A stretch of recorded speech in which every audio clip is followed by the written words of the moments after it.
Jonas, capítulo 3, verso 10.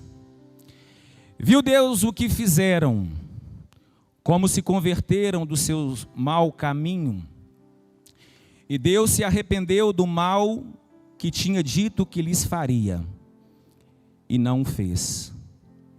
Vamos todos repetir a primeira parte, querido. 1, 2, 3. Viu Deus o que fizeram, como se converteram do seu mau caminho. Amém. Pode se assentar. Queridos, Jonas, ele era um profeta ali em Israel. Ele era descendente da tribo de Zebulon, uma das tribos que fazia parte ali dos filhos de Jacó, das 12 tribos. Jonas, ele morava em Gat-Hefer, uma cidade próxima ali de Nazaré, uns 4 quilômetros, bem pertinho. Jonas era filho de Amitai, e ele foi o profeta que profetizou durante o período do reinado do rei Jeroboão II, por volta do ano de 780 a.C.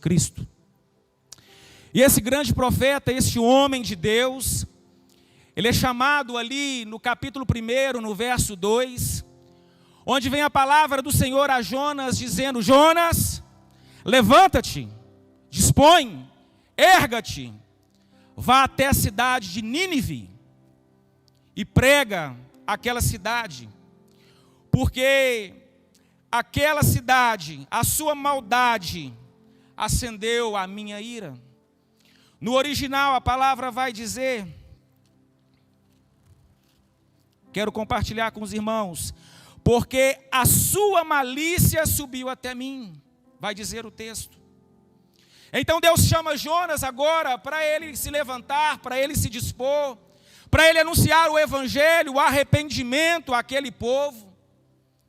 Mas, queridos, Jonas, por questões particulares, interiores, que logo no decorrer da ministração do texto nós vamos tomar conhecimento, Jonas não ouve a palavra do Senhor, Jonas não obedece aquilo que o Senhor havia designado, o propósito e o sentido pelo qual o Senhor o havia encaminhado, e pelo contrário, Jonas agora, seguindo por a sua própria vontade, os seus próprios interesses, ele segue por caminho contrário à vontade de Deus. Ele desce agora ao porto de Jope, hoje Tel Aviv, e ele toma uma embarcação pelo mar Mediterrâneo, subindo até a cidade de Tarsis. Cidade essa reconhecida hoje como a aldeia do Líbano, um lugar de cultura, queridos, totalmente árabe, que se localiza logo acima de Israel, ali ao sul de Israel. E é um lugar hoje totalmente comandado por um grupo extremista muçulmano chamado Hamas, que de vez em quando joga umas bombinhas lá em Israel. É um povo inimigo do povo de Deus. Queridos, então Jonas, ele desobedece à vontade de Deus, e ele toma um caminho contrário. E aqui nós vamos ver várias consequências, problemas enfrentados, por ele então seguir segundo a sua própria orientação. E quantas das vezes nós também, irmãos, deixamos de obedecer, de ouvir a voz do Senhor, a voz do nosso Deus, e tomamos caminhos contrários àquilo que é o propósito, àquilo que é a finalidade de Deus para as nossas vidas. E as consequências, os problemas, as dificuldades que enfrentamos são tamanhas. E nós às vezes questionamos a Deus: Deus, o porquê desse problema, o porquê dessa dificuldade, o porquê dessa crise, o porquê dessa enfermidade, o porquê de tanta tribulação, o porquê de tantas dores, o porquê eu estou enfrentando essa tempestade. Tempestade essa que na vida de Jonas não foi diferente. Ali aquela embarcação era uma embarcação, queridos, que levava mercadorias, era uma embarcação que levava especiarias até aquele lugar. E Jonas então, ele toma aquela embarcação, e de repente, quando tudo parece estar tranquilo, eles enfrentam uma grande tempestade. uma grande dificuldade. Creio eu que aqueles homens que ali estavam no controle, no comando daquela embarcação, aqueles marinheiros, navegantes, eram homens experientes que conheciam aquelas águas e sabiam que o mar estava propício a ser navegado. Então eles não temiam, porque tudo estava tranquilo, aparentemente. Era um dia comum para uma embarcação mercante poder levar as suas mercadorias, as suas especiarias. Mas de repente eles se deparam com uma tempestade. Porque ali havia algo, queridos, que estava contrário à vontade de Deus. Porque ali havia alguém que estava em desobediência com a vontade de Deus. Porque naquela embarcação, naquele ambiente, existia alguém que estava totalmente fora do propósito e da finalidade com o qual Deus o havia dado, o havia chamado. Essa era a realidade com que Jonas estava ali dentro daquela embarcação. E de repente vem aquela tribulação, aquele mar revolto, aquela tempestade. E aqueles navegantes, aqueles marinheiros ali, não sabendo, não entendendo o porquê de tudo aquilo, algo totalmente anormal. E começa então aquelas águas baterem contra a proa, contra aquela embarcação, aquelas ondas altas a ponto quase dela naufragar. E para que isso não acontecesse, eles começam a lançar fora as suas mercadorias, os seus pertences, os seus bens. Começam a ter percas irreparáveis, porque não havia como depois serem resgatadas daquelas águas. E essa é uma realidade que se traduz, queridos, muitas das vezes, às nossas vidas.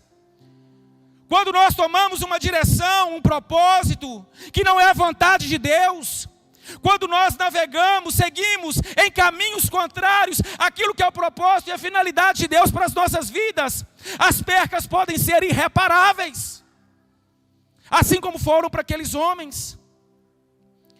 Às vezes nós vivemos situações de crises, de problemas, simplesmente porque nós não voltamos o nosso coração ao Senhor, porque nós não nos arrependemos, porque nós não estamos dispostos a ouvir aquilo que Deus tem para nós, mas simplesmente seguindo o nosso orgulho, a nossa vontade, as nossas próprias convicções, nós seguimos segundo aquilo que é a inclinação do nosso coração, dos nossos sentimentos.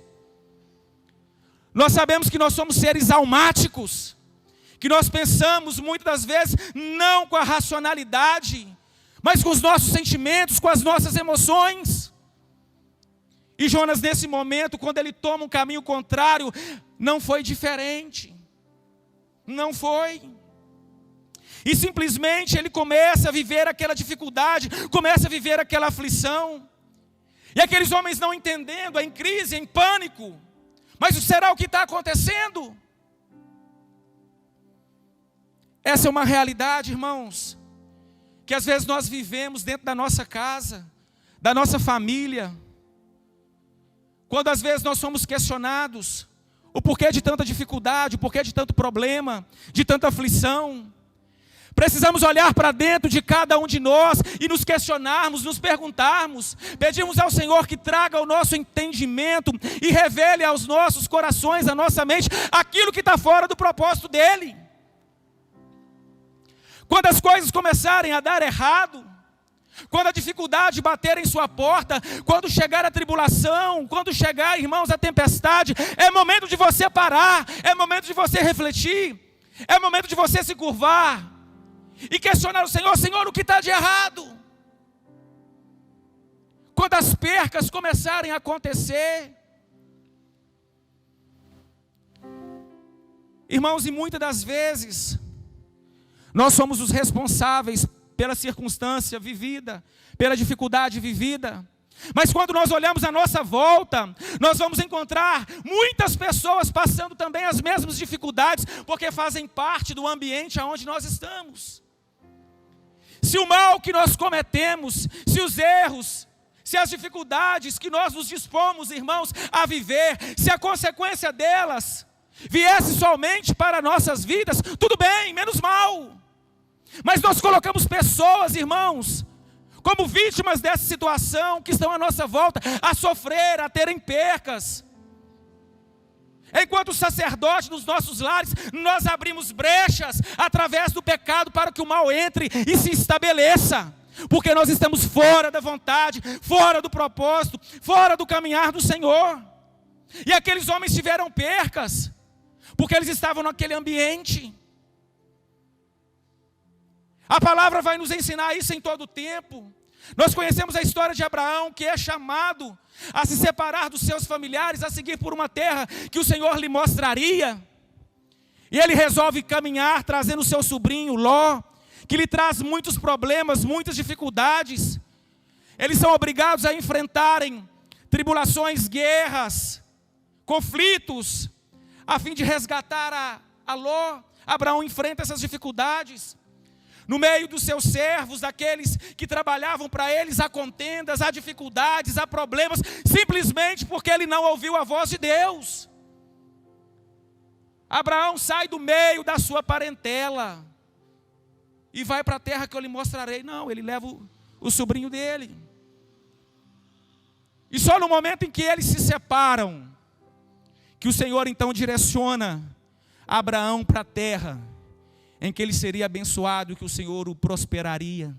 E assim o Senhor o fez. Então, queridos, nós precisamos voltar às nossas vidas, à nossa visão, aquilo que é a vontade de Deus, aquilo que é a direção do Senhor para as nossas vidas. Quantas vezes nós temos insistido em andar por caminhos que não agradam ao Senhor, e nós temos muitas vezes sido irretratáveis. Nós não nos curvamos, somos de dura cerviz, nos mantemos ali intactos, convictos e amparados nos nossos conhecimentos, nas nossas certezas, e que nos levam ao mal, que nos levam ao caos.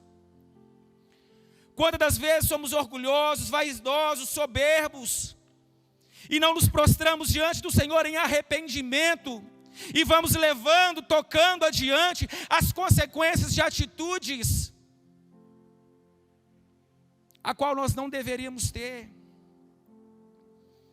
E essa é a realidade enfrentada ali por Jonas. Mas então, no meio daqueles homens, eles começam a questionar, começam a se perguntar, mas o que está havendo? E eles lançam sorte entre eles, de forma essa que essa sorte cai sobre Jonas. E realmente Jonas assume a responsabilidade. Olha, tudo isso que está acontecendo é por meu motivo, é por minha causa. Eu sou o motivo desse mal, eu sou o motivo desse problema. E podem me lançar nessas águas que o mar vai se acalmar. Oh, querido. E aqueles homens não pensaram duas vezes, lançaram Jonas ali. E então a palavra vai nos falar que vem um grande peixe, engole aquele homem.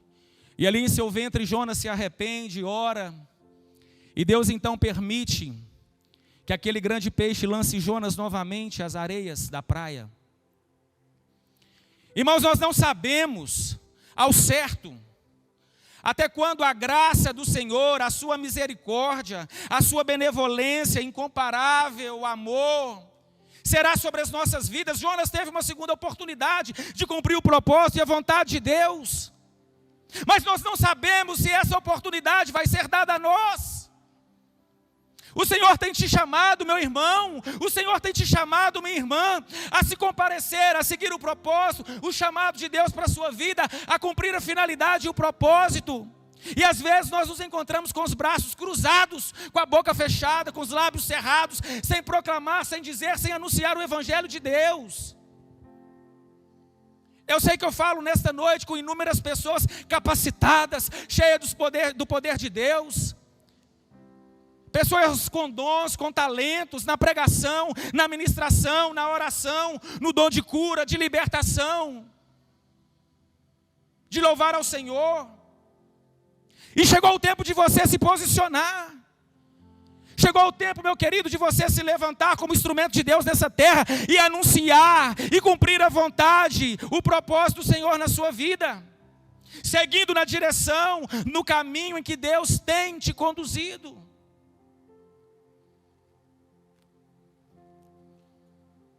Então, nesse momento, queridos, Deus dá uma segunda oportunidade a Jonas. E mais uma vez vem a voz do Senhor, do Deus Todo-Poderoso, a Jonas e fala: Jonas, filho de Amitai, levanta-te e disponha-te e vai até a grande cidade de Nínive e pregue contra ela. Queridos, Jonas tinha todos os motivos para não querer estar ali. Segundo alguns estudiosos, teólogos, aquele povo, aquele exército, era o exército que havia tramado, que havia batalhado contra os familiares de Jonas. E Jonas tinha uma revolta muito grande em seu coração, a desfavor daquele povo. E a vontade de Jonas era que realmente aquele povo fosse destruído. Que realmente Deus agisse contra aquele povo a ponto de arruiná-los. Por isso ele não se dispõe. Mas nós sabemos, querido, que nós não temos poder de agir contra ninguém. A vingança pertence ao Senhor. Nós simplesmente precisamos cumprir aquilo que é o propósito, aquilo que é a vontade de Deus. Por mais que tenhamos um coração amargurado, um coração, querido, entristecido, mas nós precisamos apresentar isso ao Senhor, porque esses sentimentos muitas das vezes nos tiram do propósito de Deus. Quantas vezes nós temos tido um coração amargurado, um coração em que nós guardamos dificuldades contra outras pessoas, e isso tem sido a causa do impedimento, muitas das vezes, do seu ministério não fluir, e de você às vezes não seguir no princípio de Deus, mas seguir segundo a inclinação e a vontade da sua vida. Quantas das vezes esses sentimentos têm te afastado da presença de Deus, têm esfriado o seu coração, têm levado você ao não cumprimento do propósito de Deus? Nós precisamos, querido, confessar as nossas falhas, as nossas dificuldades, os nossos erros, a fim de nós sermos instrumentos nas mãos do Senhor. Nínive daquele tempo era uma cidade muito próspera. Ela era a capital da Assíria. Era por onde se passava as riquezas dos povos daquela época. Nínive, ela estava ao oriente do Mar Tigre, e ela ligava o ocidente ao oriente, através do Mar Mediterrâneo e do Oceano Índico. Ou seja, ela era um meio de passagem dos portos, por onde as riquezas se passavam. Era uma cidade significante naquela época. Hoje um lugar que pertence ao Iraque, ali em Mossul, mais ou menos naquela região. Nínive era uma cidade, queridos, aonde pessoas circulavam por ela, onde pessoas negociavam por ela. Mas também era uma cidade que desagradava o coração de Deus. Era um povo que era um povo inimigo do povo de Deus, do povo hebreu. O coração do Senhor estava entristecido com as práticas daquela cidade, daquele povo, que viviam totalmente afundados na mentira, no roubo. O que eles viviam, queridos, era total imoralidade. Eles não tinham qualquer princípio de caráter. Os seus exércitos, quando demandavam contra outros povos, eles não só venciam as batalhas, mas eles torturavam aquelas pessoas, cortavam a língua, furavam os olhos, tiravam as orelhas. Era um povo muito cruel, um povo muito ruim. As mulheres eram tomadas como despojos e eram estupradas. Aquelas que estavam grávidas eram levadas ao aborto. As crianças pequenas lançadas para cima e dilaceradas ao fio da espada. Era um povo ruim, um povo que não era temente a Deus. Era um povo que agia em total violência e covardia. Um povo inclinado para a prostituição, para as diversas formas de degradação sexual. Era um povo, queridos, que adoravam a deuses pagãos, viviam na feitiçaria, na idolatria. Nínive era um povo sem piedade, que estava cheia de pecados, e que havia alcançado o alto nível da ira de Deus. Essa era a realidade daquele povo, um povo cruel, um povo sem Deus, um povo idólatra, um povo, querido, que não tinha misericórdia para com os demais. Mas nem por isso, querido, Jonas podia deixar de cumprir aquilo que era a vontade de Deus. Mas nem por isso Jonas podia fazer justiça pelas suas próprias mãos. Nem por isso Jonas podia agir segundo a inclinação do seu próprio coração, não levando ali a palavra de Deus, não levando ali aquilo que o Senhor havia designado para que ele fizesse. Mas então, convicto neste tempo, Jonas então começa a caminhar por aquelas ruas ali e anunciar àquele povo: olha, arrependam-se, porque senão em 40 dias o Senhor destruirá esse lugar, o Senhor destruirá Nínive. Queridos, mas a forma com que Jonas anunciava àquele povo o arrependimento era através de um discurso que não convencia a ninguém. Porque a inclinação dele ainda estava para que aquele povo realmente recebesse a ira de Deus. Então a motivação com que ele anunciava aquele povo ao arrependimento, segundo as suas estratégias, aquele povo de forma alguma seria alcançado. Mas nós somos simplesmente, queridos, instrumentos de Deus. Basta que nós venhamos abrir os nossos lábios enquanto profetas de Deus, enquanto sacerdotes de Deus, porque o que nós precisamos, queridos, é só declarar, é só profetizar. Nós não temos o poder de fazer nada, não. Quem faz é o Senhor, quem convence é o Espírito Santo. E então, quando Jonas começa a caminhar por aquelas ruas e levar ao povo: olha, arrependam-se. Aquele povo então, dos mais altos aos mais baixos, das classes mais significantes naquela cidade, do poder daquela cidade, começam então a ouvir e terem os seus corações motivados ao arrependimento, e eles então se arrependem, e leva toda aquela cidade, é decretado ali um jejum, para que aquela cidade viesse realmente se arrepender. Algo sobrenatural ali acontece, porque o poder de Deus era real, através da voz daquele profeta. Queridos, há poder nas nossas palavras. Nós precisamos vigiar as nossas palavras. As nossas palavras são para bênçãos e são para maldições. Nós colheremos do fruto a qual a semente é plantada através dos nossos lábios, através da nossa voz. O que é que você tem plantado lá na sua casa? Sobre a vida do seu filho?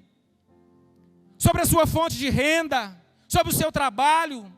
Sobre o seu ambiente social, sobre a sua igreja, sobre os seus líderes, sobre os seus pastores? É tudo isso que você vai receber, meu querido. Porque nós colhemos daquilo que nós plantamos, nós colhemos daquilo que nós declaramos. Porque há poder nas nossas palavras. Nós somos profetas de Deus nessa geração. Você é instrumento de Deus para este tempo. Existem vidas lá fora que esperam ouvir de Deus através da sua vida. É tempo de você se levantar. Não é tempo de você olhar para as circunstâncias vividas, para as dificuldades vividas, para as revoltas dessa vida, não. É tempo simplesmente de você profetizar, de você declarar. E comece agindo sobre a sua própria vida, comece falando a respeito de você mesmo. Comece a declarar bênçãos de Deus sobre a sua vida, sobre a sua casa. E você viverá o sobrenatural de Deus. Comece a plantar, queridos, boas sementes para colher bons frutos. E nesse momento aqui então, todos aqueles se arrependem, se vestem de panos de saco e se deitam sobre cinzas. É decretado ali um jejum sobre aquele lugar, a ponto de até os animais jejuarem, serem presos nos seus currais e ficarem ali sem alimento. Porque eles reconheceram verdadeiramente que Deus estava falando aos seus corações, porque eles entenderam que aquela voz que estava ali declarando era a voz de Deus sobre aquela nação, sobre aquele povo. E Deus tem falado aos nossos corações, irmãos. É tempo de nós nos arrependermos. É tempo de nós voltarmos o nosso coração ao Senhor, de nós voltarmos ao primeiro amor. É tempo de nós abrirmos mãos da vaidade, da soberba, do orgulho. É tempo de nós pedirmos perdão. Querido, não tem nada mais curador para a nossa alma do que um pedido de perdão. Às vezes nós não vivemos o melhor dessa terra. Às vezes nós não usufruímos das bênçãos de Deus, simplesmente porque nós não perdoamos, simplesmente porque nós não liberamos perdão. Eu creio que Deus está falando nessa noite ao seu coração. Olha, sonda o seu coração nessa noite. Vê se há aí alguma coisa que é preciso de ser acertada, de ser alinhada. Querido, e não perca tempo não. É tempo de nos arrependermos. É tempo de nós vivermos o melhor do Senhor. Nós fomos feitos, irmãos, para vivermos as promessas. Existe uma mesa posta diante de nós, e nós precisamos tomar posse dela, porque nós somos filhos, e filho se senta à mesa. Filho não come das migalhas que caem no chão, não, pelo contrário. Nós sentamos à mesa com o nosso Pai, que nos serve, que tem uma mesa posta diante de cada um de nós. E nessa noite essa mesa está posta para que você se assente à mesa com Ele e se sirva do melhor daquilo que Ele tem para a sua vida. Aleluias. Permita o Espírito Santo nessa noite tocar o seu coração, falar a sua alma. Peça ao Senhor nesse momento: Senhor, fala ao meu coração o que é preciso, o que está errado em mim, para que eu me alinhe e me acerte com o Senhor. Esse é o tempo que nós temos orado pelas famílias, querido. Irmãos, famílias têm sido alvo, aonde a seta de Satanás tem sido constante. Nos casais cristãos, evangélicos. É tempo, irmãos, de nós declararmos e profetizarmos sobre as nossas casas, sobre os nossos casamentos, sobre a nossa família. Casais que às vezes vêm à igreja, queridos, e sentam separados um do outro e não conversam. Estão de mal um do outro, com raiva. Olha, Deus não ouve a oração do casal que não está alinhado com o propósito, com a vontade dele, não. A sua oração não passa do teto, querido. Isso não sou eu que diz, não, é a palavra. Quantas vezes as nossas orações não têm sido em vão? Por causa do nosso orgulho, porque nós não sabemos pedir perdão. Porque nós não sabemos, queridos, reconhecer o nosso erro. Queridos, então, nesse momento aqui, após anunciar o arrependimento, Jonas sobe até uma colina, a um alto monte. E de lá então ele observa, pensando que o povo não se arrependeria, e pensando que a ira do Senhor abateria aquela cidade, mas não é isso bem que acontece. Pelo contrário, o Senhor reconhece o arrependimento daquele povo. E então, vai falar no versículo que nós lemos, que o Senhor se arrepende do mal que disse que faria aquele povo e não faz. E nesse momento em que Jonas está ali naquela colina, que o sol escaldante bate em Jonas, ali ele vive uma experiência profunda com Deus. Ali cresce uma planta permitida pelo Senhor, que o cobre do sol. E ele se alegra com isso. Ele se alegra com o cuidado de Deus. Nós nos alegramos, queridos, com o favor de Deus sobre as nossas vidas. Quando Deus derrama as suas bênçãos e nós conseguimos enxergar o favor, o cuidado, o amor, o carinho, o sustento de Deus. Isso é maravilhoso quando nós experimentamos isso. E Jonas experimenta nesse momento do cuidado de Deus através daquela simples planta.